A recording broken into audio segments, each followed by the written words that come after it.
ABCD is a parallelogram and AC and BD are its diagonal। तो कह रहा है एक अपने पास पैरेललोग्राम है, ये पैरेललोग्राम बन गया, एक पैरेललोग्राम बन गया। कह रहा है AC और BD इसके डायगोनल्स हैं। तो सपोज कर लेते हैं कि ये इसका डायगोनल है और ये मैं डायगोनल को वेक्टर के रूप में ऐसे रिप्रेजेंट कर रहा हूँ।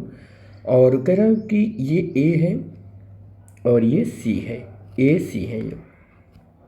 BD भी इसका डायगोनल है, BD अगर ये पॉइंट B नाम दे रहा हूँ इस पॉइंट को D, तो कह रहा है BD भी इसका डायगोनल है, ये इसका डायगोनल है, ठीक है, ये इसका डायगोनल है, ठीक, ये BD भी इसका डायगोनल है। अब यहाँ पर देखना है कि इसको प्रूव करना है कि AC प्लस BD 2BC के बराबर है, ये प्रूव करना है। और AC minus BD is equal to 2AB prove करना है। तो सबसे पहले तो मुझे AC कैलकुलेट ही करना होगा। तो AC कैलकुलेट कर रहे हैं तो हम ऐसे एक वेक्टर एज्यूम कर लें, ये भी एक वेक्टर एज्यूम कर लें। तो हम सबसे पहले तो AC कैलकुलेट करें। तो AC अगर मैं कैलकुलेट करूँगा तो A से B जाना होगा, अपने को क्या जाना होगा बेटे, A से B जाना होगा, फिर B से C जाना होगा, B से C जाना होगा। और अब मैं यहाँ से जो AC कैलकुलेट किया है हमने, AC जो कैलकुलेट किया है, अब इसी तरीके से BD कैलकुलेट करूँगा। तो BD के लिए B से C आऊँगा और फिर C से D आऊँगा। तो मैं BD इक्वल टू लिख रहा हूँ, BD equal to BC plus CD हो जाएगा बेटे, ठीक है। अब क्या होगा, इस वाले रूल को हम यूज करेंगे और AC प्लस BD है ये। तो AC की जो वैल्यू है बेटा वो AB प्लस BC है, ये AB प्लस BC है। और BD की जो वैल्यू है वो BC प्लस CD है, ठीक है। अब ध्यान से देखना, A से B देखो आप, AB देखो आप, तो AB को एज इट इज़ रहने दो आप, AB को एज इट इज़, या आप ऐसे देखो यहाँ पर AB is equal to, A से B देखो, A से B इज इक्वल टू, आप यहाँ पर देखो तो अगर ये इसका रिजल्टेंट है, ये इसका रिजल्टेंट है, ठीक है, तो ये इधर जा रहा है तो ये इधर एक वेक्टर बनेगा, इधर एक वेक्टर बनेगा, ठीक।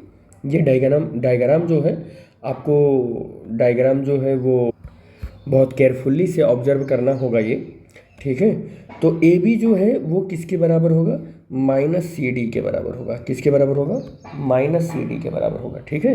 क्यों बराबर होगा माइनस CD के, तो देखो AB इधर जा रहा है, AB का डायरेक्शन देखना, AB इधर जा रहा है बेटे, देखो इधर, और जो आपका CD है वो इस साइड में जा रहा है, इस साइड में जा रहा है, अपोजिट सेंस में जा रहा है। इसलिए मैंने AB को माइनस CD के इक्वल लिखा है, ठीक है, इसलिए मैंने ऐसा लिखा हुआ है। अब क्या करेंगे, हम इस वाली वैल्यू को यहाँ पर रखेंगे, यहाँ पर।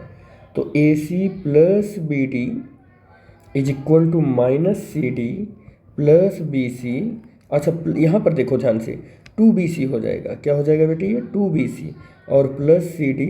अब आप ध्यान दो तो ये देखोगे ये वैल्यू कैंसिल हो गई और अपने पास 2BC बच गया। क्या बच गया, 2BC। तो AC प्लस BD क्या आया, 2BC के इक्वल आ गया, ये वैल्यू 2BC के इक्वल आ गया। अब ये तो फर्स्ट पॉइंट हमने सॉल्व किया। सेकंड पॉइंट को देखो, AC, सेकंड पॉइंट में देखो AC माइनस BD है, AC माइनस BD है। AC की वैल्यू पहले ही कैलकुलेट कर ली है आपने कि AB प्लस BC होता है, और माइनस क्या हो जाएगा ये बेटे, माइनस BD की वैल्यू ये कैलकुलेट कर ली है आपने, तो BC और प्लस CD हो जाएगा। ये ब्रैकेट ओपन करोगे तो AB plus BC minus BC और माइनस CD हो जाएगा बेटा, CD हो जाएगा। आप देखोगे कि BC से BC कैंसिल हो जाएगा और AB की वैल्यू आप देखो माइनस CD की इक्वल होता है।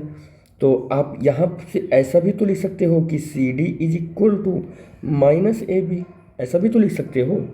तो ये वाली जो वैल्यू है ना, ये वाली वैल्यू, इसको एज इट इज़ रहने दो, एज इट इज़ रहने दो, और माइनस यहाँ पर CD की जगह पर क्या लिखो, माइनस AB लिखो, माइनस AB लिखो।